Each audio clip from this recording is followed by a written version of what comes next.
Pili ka na. Ayan ang masarap be, oh. Strawberry yogurt.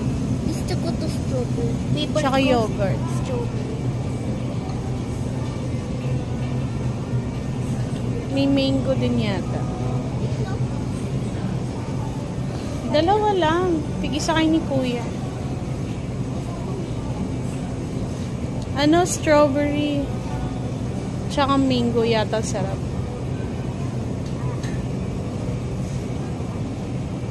Anong pinili mo?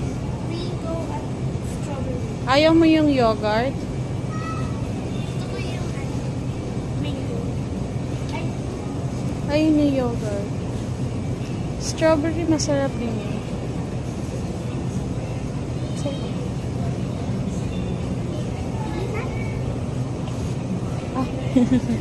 Padanin mo siya.